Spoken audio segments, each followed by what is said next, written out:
منٹوں میں ختم کر دیا جاتا ہے، اور میاں بیوی ایک دوسرے کا منہ بھی نہیں دیکھتے ہیں۔ اللہ رب العالمین قرآن مجید میں کہتا ہے فَيَتَعَلَّمُونَ مِنْهُمَا مَا يُفَرِّقُونَ بِهِ بَيْنَ الْمَرْءِ وَزَوْجِهِ، اللہ نے کہا یہ ان لوگوں سے وہ چیز سیکھتے ہیں جس کے ذریعے سے میاں اور بیوی میں جدائی ڈال دی جائے۔ اب شیاطین جن چیزوں سے سب سے زیادہ خوش ہوتے ہیں ان میں سے ایک چیز یہ بھی ہے کہ میاں بیوی الگ ہو جائے، میاں بیوی دور ہو جائے۔ شیاطین کو جن نقصانات میں سے سب سے بڑا نقصان جو دکھائی دیتا ہے وہ یہی کہ میاں بیوی آپس میں ساتھ نہ رہے، الگ ہو جائے۔ اب جادو کے ذریعے سے یہ کام کیا جاتا ہے۔ اب اس کے جو بنیادی مقاصد ہے اس میں سے دوسرا مقصد مالی اعتبار سے کسی کو نہ مستحکم کرنا ہوتا ہے، کمزور کرنا ہوتا ہے۔ اب یہ حسد کی بیماری بھی بڑی خطرناک ہے۔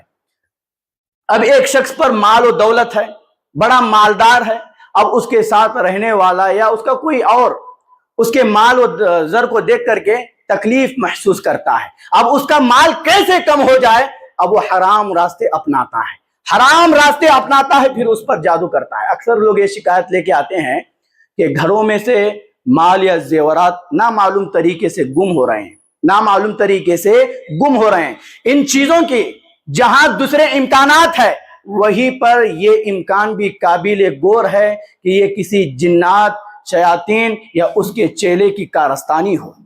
تو یہ دوسرا مقصد ہے، یہ دوسرا بنیادی مقصد ہے۔ اب اس کی دلیل کیا ہے؟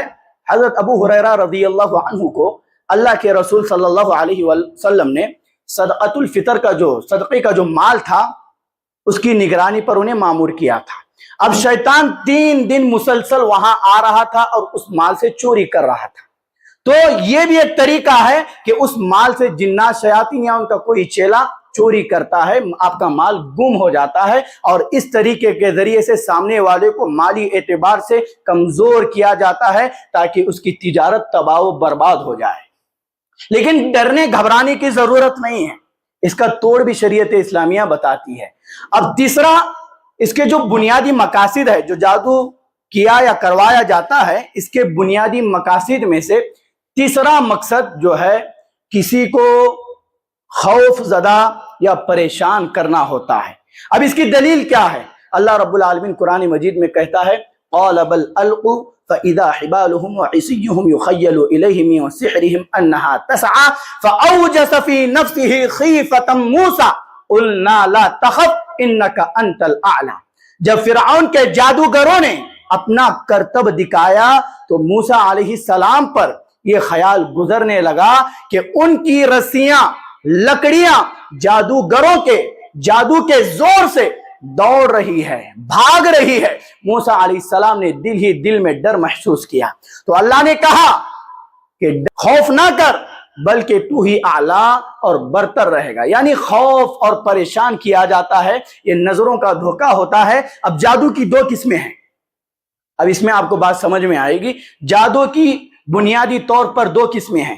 پہلی قسم کسی کو نظروں کا دھوکہ دینا ہوتا ہے، اور جو چیزیں ہوتی ہے وہ اپنی اصل ماہیت سے بدل کر کے خوفناک شکل روپ دھار لیتی ہے۔ جیسے فرعون کے جادوگروں نے جب جادو کیا تو ان کے جادو سے جو رسیاں، لاٹیاں، لکڑیاں تھی وہ سانپوں کی شکل میں بدل گئے۔ اب جب سانپوں کی شکل میں بدل گئے تو وہاں موسیٰ علیہ السلام بھی تھے، دیگر لوگ بھی تھے، تو دیگر لوگوں نے ڈرا ہی ڈرا، لیکن موسیٰ علیہ السلام بھی وقتی طور پر گھبرا گئے۔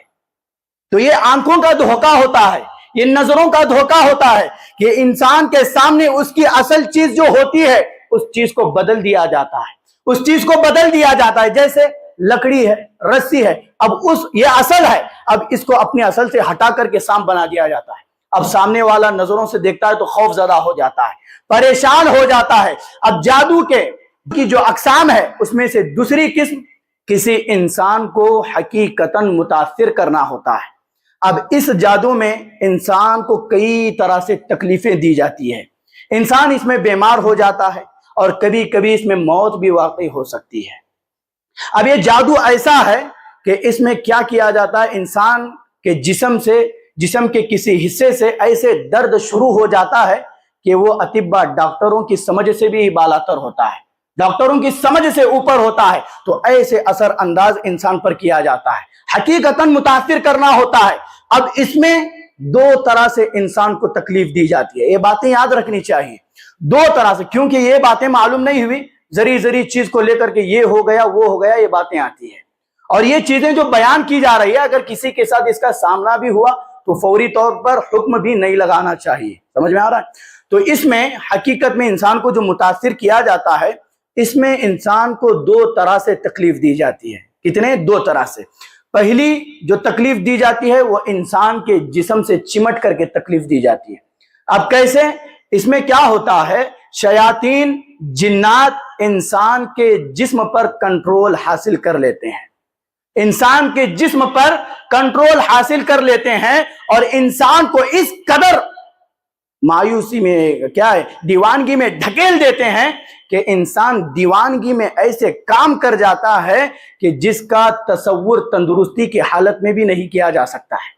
مثال کے طور پر چمٹ کر کے کیسے انسان چلتے چلتے دیوار پر چڑھنا شروع ہو جاتا ہے، چلتے چلتے کہیں اور ہی جانا شروع ہو جاتا ہے، تو چمٹ کر کے اس میں تکلیف دی جاتی ہے، کیونکہ انسان کا اس کے جسم پر اختیار نہیں ہوتا ہے، سارا کنٹرول یہ جنات اور شیاطین کرتے ہیں اور انسان کو کہیں بھی لے جاتے ہیں۔ تو یہ پہلی چیز ہے۔ اب دوسری چیز جو انسان کو اس میں تکلیف دی جاتی ہے، ہاں اب یہ جو چمٹ کر کے جو تکلیف دی جاتی ہے، جنات اور شیاطین انسان کے جسم پر جو کنٹرول حاصل کرتے ہیں، اس کی کئی وجوہات ہیں، کئی ایک وجوہات ہے، اس میں سے چند بتاؤں۔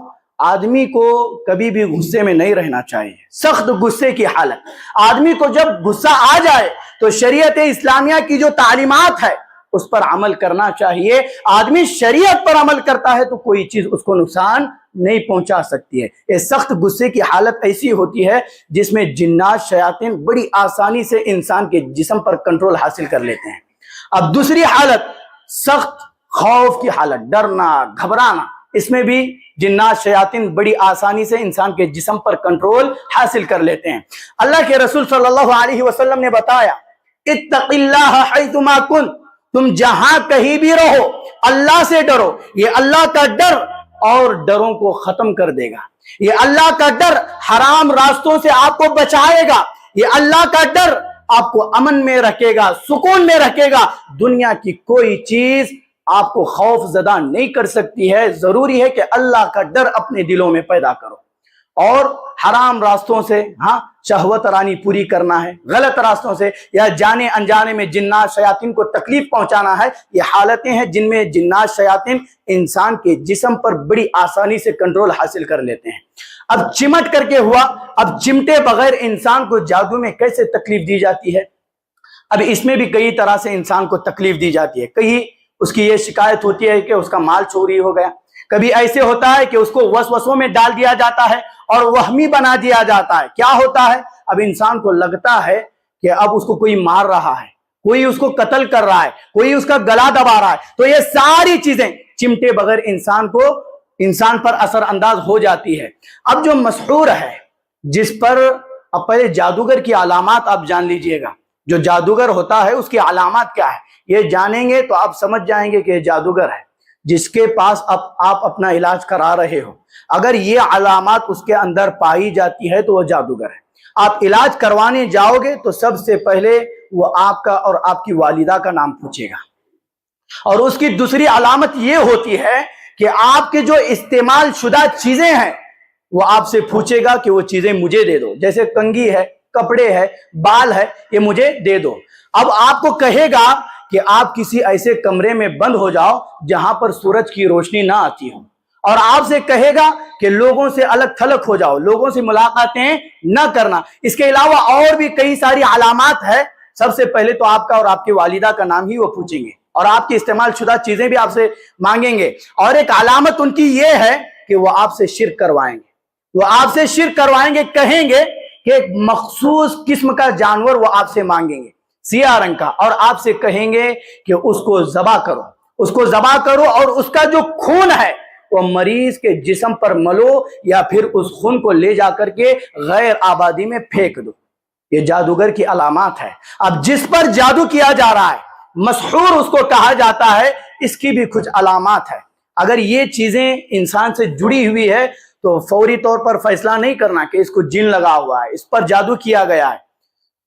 یہ جو علامات میں بتا رہا ہوں یہ جن لگنے کے لیے قطعی دلیل کی حیثیت نہیں رکھتے ہیں جب تک کہ اس کا علاج قرآن مجید سے نہ کروایا جائے۔ اب جس پر جادو کیا جاتا ہے، کچھ علامات آپ سن لیجئے، ان علامات کو دو حصوں میں تقسیم کیا جاتا ہے۔ پہلی قسم نیند کی حالت اور دوسری قسم بیداری کی حالت۔ اب بیداری کی حالت میں کیا ہوتا ہے؟ انسان کسی سبب کے بغیر گر جاتا ہے، بغیر کسی سبب کے وہ گر جاتا ہے اور بغیر کسی سبب کے بے ہوش ہو جاتا ہے، اور ایسی بے ہوشی جس کا علاج ڈاکٹروں پاس بھی نہیں ہوتا ہے، اور بغیر کسی سبب کے سر درد ہونا شروع ہو جاتا ہے۔ تو یہ بیداری کی حالات کی علامات ہے۔ اب نیند کی جو علامات ہے وہ یہ کہ آدمی کیا کرتا ہے، نیند میں ہی بڑبڑنا شروع ہو جاتا ہے، یا نیند کی حالت میں چلتا ہے، پھرتا ہے، باتیں کرتا ہے، اور نیند میں کبھی ایسے اس کو عجیب و غریب شکل میں انسان اور سانپ دکھائی دیتے ہیں۔ یہ کچھ علامات ہے۔ اب یہ علامات سننے کے بعد کوئی یہ نہیں کہے گا، اگر ان چیزوں سے کوئی جڑا ہوا ہے تو فوری طور پر فیصلہ نہیں کریں گے کہ اس کو جن لگا ہوا ہے۔ سمجھ میں آ رہا ہے؟ یہ جن لگنے کے لیے قطعی دلیل کی حیثیت نہیں رکھتے ہیں جب تک کہ آپ اس کا علاج قرآن مجید سے نہ کرواؤ۔ یہ آپ نے جانا۔ اب جس کے پاس آپ اپنا علاج کروا رہے ہو، ان چیزوں کا جاننا بہت ہی اہم اور ضروری ہے۔ ان چیزوں کو نہ جاننے کی وجہ سے آج معاشرے میں بربادی پیدا ہو رہی ہے، اور جادو کو جادو کے ذریعے سے ختم کرنے کی کوشش کی جا رہی ہے۔ اب وہ علامات کیا ہے؟ اب جس کے پاس آپ علاج کروا رہے ہو، چند چیزوں کا اس کے اندر پایا جانا بہت ہی اہم ہے جس سے آپ علاج کروا رہے ہیں۔ پہلی بات، وہ علم میں، تجربے میں ماہر ہو، اور زہد و تقوی کا حامل ہو، اور نمازوں کا پابند ہو، سلف صالحین کے عقائد پر ہو۔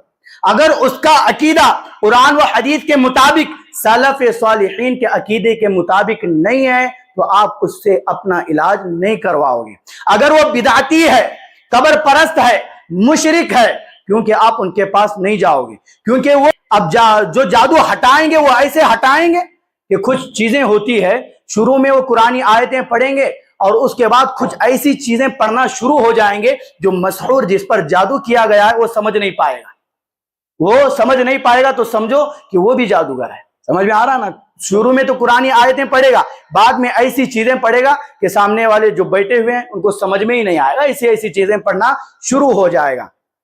تو وہ صحیح عقیدے کا حامل ہو، اور سلف صالحین کے عقائد پر ہو، اور نمازوں کا پابند ہو۔ اگر اس کے علاوہ جیبوں پر اس کی نظر ہے، آپ کے مال پر اس کی نظر ہے، اب بکرا آ گیا ہے، اب شکار آ گیا ہے، اب اس کو لے کر کے اتنے دن کے عملیات، اتنے دن کی تعویذیں، ہاں اتنے دن کا کچھ تعویذیں دے کر کے اس کو کہا جائے گا یہ پڑھو، یہ کرو، وہ کرو، اور بولے گا ایک ٹائم کی فیس میری اتنی ہوگی، تو ایسوں سے آپ اپنا علاج نہ کرواؤ، ایسوں سے آپ اپنا علاج نہ کرواؤ۔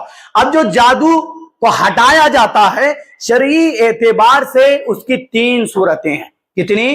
3 صورتیں ہیں۔ پہلی صورت کیا ہے؟ بذات خود دم کرنا، بذات خود دم کرنا۔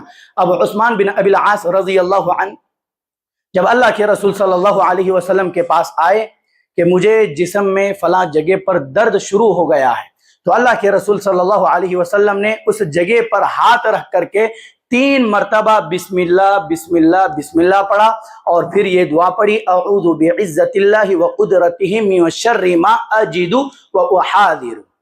یہ دعا پڑھنی چاہیے۔ اب یہ پہلی صورت ہوئی۔ اب اس کی دوسری صورت کیا ہے؟